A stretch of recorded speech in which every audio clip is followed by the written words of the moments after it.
Olá, mais uma vez, tudo bom? Você está aqui na Rádio Áurea Polonesa, acompanhando aí nossa programação com nosso estudo bíblico.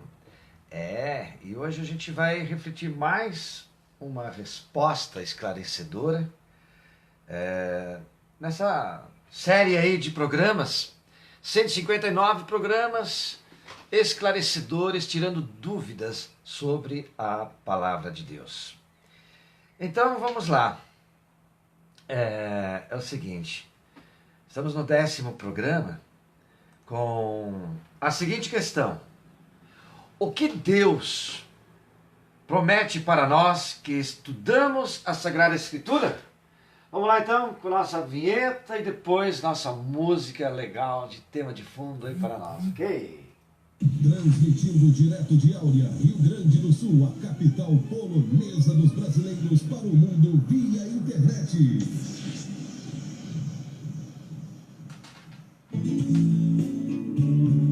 Você está em sintonia com a Rádio Áurea Polonesa. Acesse nossa página na internet www.aureapolonesa.com.br.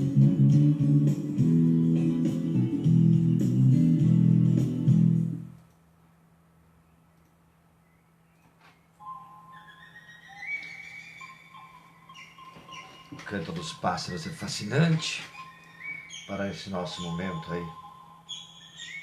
Não é verdade? Então, o que Deus promete? O que Deus promete para nós que estudamos a Sagrada Escritura? Olha, é muito arriscado. A gente estuda a Palavra de Deus, estuda a Bíblia, faz a leitura orante da Palavra de Deus e acredita que talvez com isso será salvo. Vamos ver então alguma coisa? A partir do suporte, tire suas dúvidas sobre Bíblia. Trabalho elaborado pelo padre José Bortolini. E os direitos, muito obrigado a Paulus Editora, que cede os direitos para a Rádio Áurea Polonesa na divulgação deste rico material. O que Deus promete para nós que estudamos então as Sagradas Escrituras? Pois é muito arriscado começar a ler ou estudar a Bíblia negociando com Deus, como se Ele dissesse: olhe, se você estudar a Sagrada Escritura, eu lhe dou isso e isso. Ou se nós negociássemos com Ele: meu Deus, me dá isso e aquilo, e eu prometo ler a Bíblia. Isso revela uma atitude ingênua, infantil e comercial em relação a Deus. O simples estudo da Bíblia não torna uma pessoa melhor do que as outras, nem lhe garante o céu ou a vida eterna. Se alguém pode ser ateu, alguém pode ser inclusive ateu e estudar as Sagradas Escrituras. E alguém pode se salvar mesmo sem nunca ter estudado a Palavra de Deus. É necessário distinguir o estudo da vivência. Quem estuda a Sagrada Escritura para saber como as coisas aconteceram, se é que de fato elas aconteceram da forma como estão escritas, não consegue dar um passo sequer além do texto. O certo é estudar a Bíblia para aprender a ter mais vida e para ajudar os outros a terem mais vida. Jesus criticou duramente as lideranças do seu tempo, as lideranças religiosas, por causa do mau uso da palavra de Deus. E assim ele lhes dizia, você pode conferir lá em João capítulo 5, confere aí, o Evangelho de João capítulo 5, versículos de 39 a 40, os 2 versículos aí do capítulo 5 de João. E assim Jesus dizia então para as lideranças religiosas do seu tempo: vocês vivem estudando as Escrituras, pensando que vão encontrar nelas a vida eterna. No entanto, as Escrituras dão testemunho de mim, mas vocês não querem vir a mim para terem a vida eterna.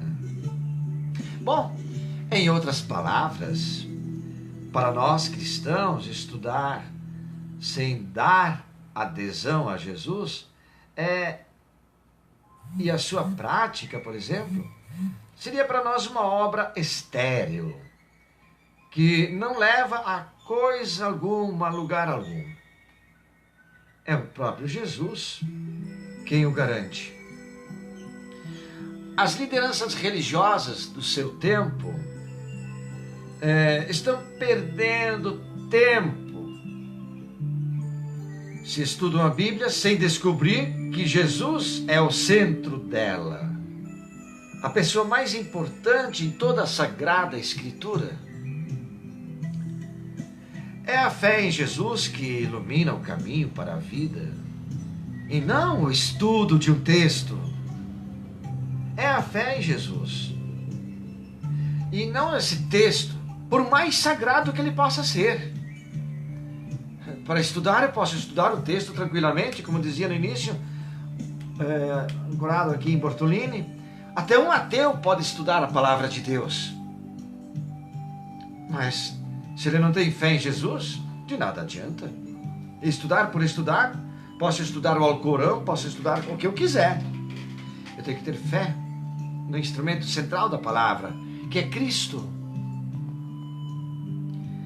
Isso nos leva à seguinte conclusão: é arriscado transformar a Bíblia num simples livro de estudo.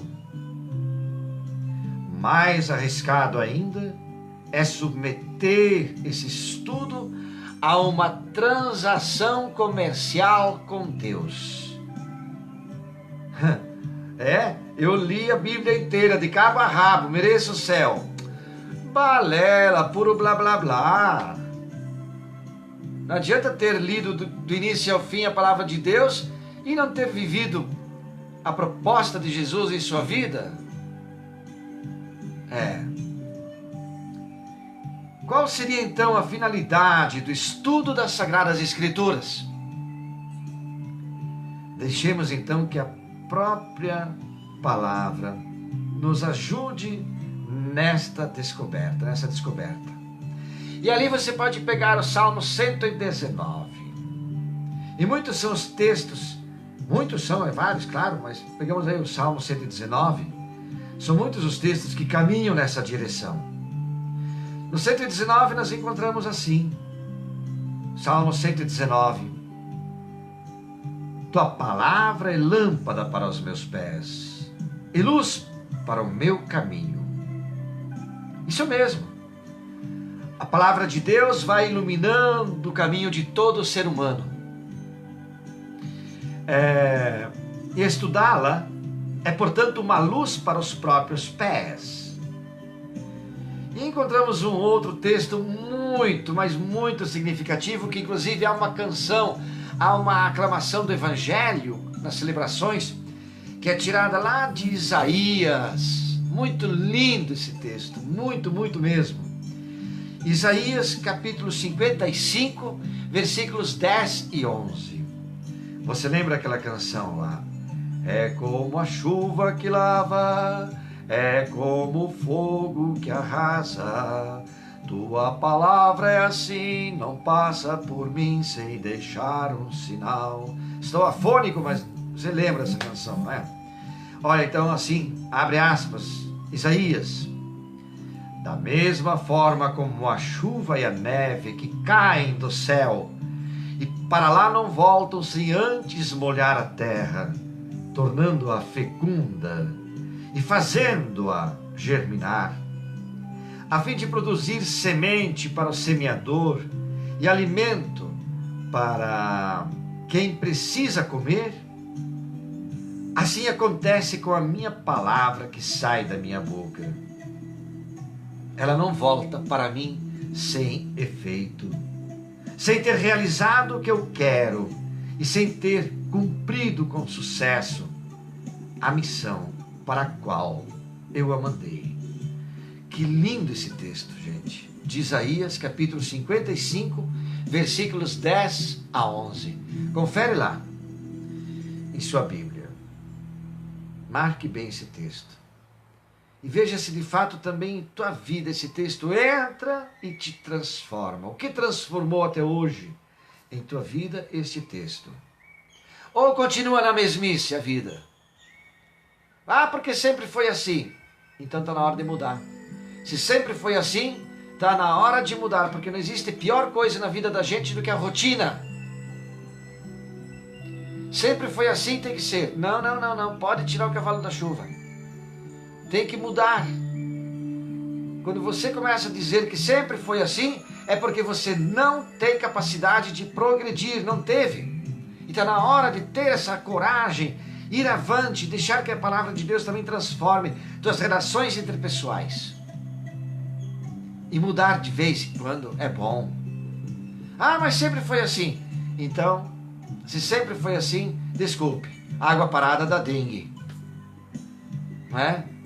É necessário, essa transformação é necessária. E esse texto de Isaías mostra claramente que o objetivo da palavra de Deus é produzir fruto na vida das pessoas, produzir frutos na vida do povo. Não pode ficar estagnado, não pode ficar parado, sempre com o antigo e mesmo pensamento.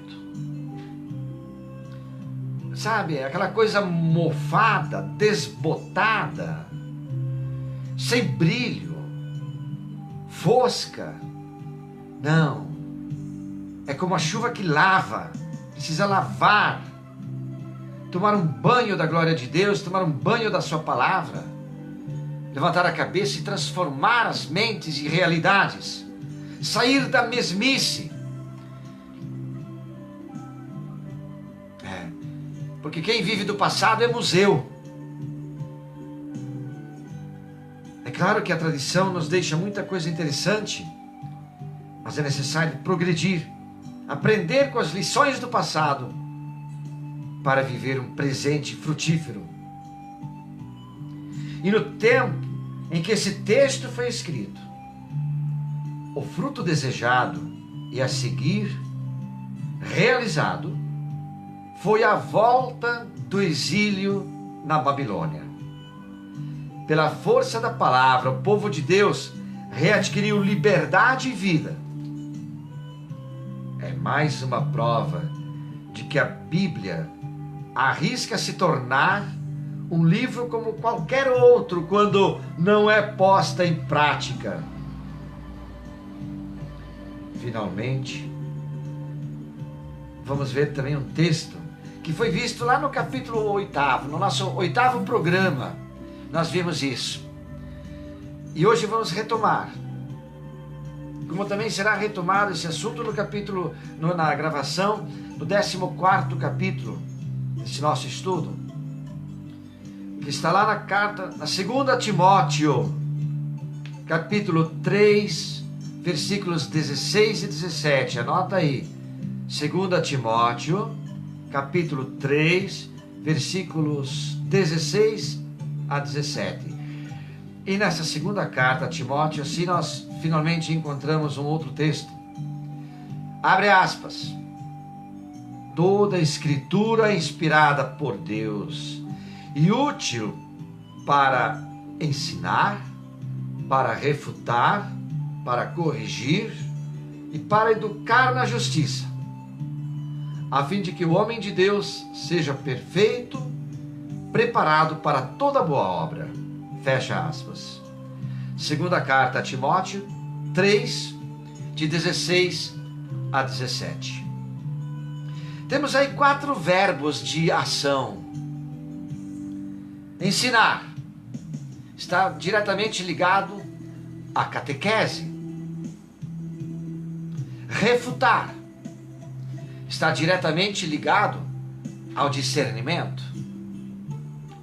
Corrigir, terceiro verbo, está ligado diretamente à formação. E o quarto verbo, educar na justiça, está diretamente ligado à educação. E a meta disso tudo é muito clara: formar o verdadeiro cristão, quer dizer, um homem de Deus, capaz de ser fermento transformador na sociedade, preparado para toda boa obra. E aquelas pessoas que dedicam toda a vida ao estudo da Bíblia em seus inúmeros campos, como que ficam? Pois é, temos pessoas que passam a vida inteira estudando a palavra de Deus. Por exemplo, a Bíblia do Peregrino. Aqui só tem o Novo Testamento, tá? Mas a Bíblia inteira, o primeiro e o segundo Testamento, são dessa grossura, né? Dessa grossura. O biblista Alonso Schockel levou 25 anos. E aqui, se você observar aqui, ó, esta parte aqui é o texto bíblico. Esta parte toda é o estudo apresentado. Aqui também, esta é a parte do texto bíblico. E esta parte toda aqui embaixo é, olha aqui, ó, tá vendo? Olha aqui. Tudo isso aqui é uma explicação do que está aqui acima. O biblista, teólogo biblista, Alonso Schockel, ele levou 25 anos trabalhando este estudo bíblico. Um grande biblista, um grande estudioso da palavra de Deus. Então, vem essa pergunta, não é? Como é que ficam as pessoas que dedicaram toda a sua vida ao estudo em seus inúmeros campos? Elas certamente prestam um serviço inestimável à humanidade, sobretudo aos cristãos. De fato, mediante seu esforço e conhecimento, os estudos bíblicos avançam. Se hoje chegamos aonde estamos, é graças ao sacrifício de muitos estudiosos. Todavia, isso não lhes assegura nada diante de Deus. Eles não devem se imaginar mais merecedores do que os outros. Aí que vem a pergunta: então como é que ficam aqueles que não sabem ler e que têm uma vida profundamente ligada à vontade de Deus? São os diferentes mistérios, né?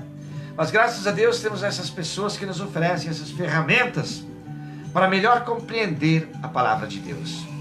E nós vamos voltar a ver esse tema no capítulo 13, 14 e 15, nas nossas futuras gravações. Na linha do tempo, você encontra aí na página também da Rádio Áurea Polonesa o tema de hoje. O que Deus promete para nós que estudamos as Sagradas Escrituras. Você pode ouvir, rever, quantas vezes quiser. E também encontra esta gravação no YouTube, no meu canal, Roberto Luiz Precheski, lá no YouTube. Lá você encontra todos os programas do 1 ao 10º até agora, ok? Próximo programa nosso. Qual será a resposta esclarecedora? Qual será a dúvida que vamos tirar então? Vamos ter aí um drama para resolver no nosso próximo programa. Qual é o nome certo de Deus? Javé ou Jeová? Ok, fica aí a pergunta para o nosso próximo programa. Beleza? Só uma dica. Você já pode ver Êxodo capítulo 3, 13 a 15, que vai te iluminar para o nosso próximo programa aqui na nossa rádio Áurea Polonesa. Fique com Deus até as 18 horas com a nossa oração da Ave Maria. Um beijo no teu coração e até o nosso próximo encontro. Tchau. Em nome do Pai, do Filho e do Espírito Santo. Amém.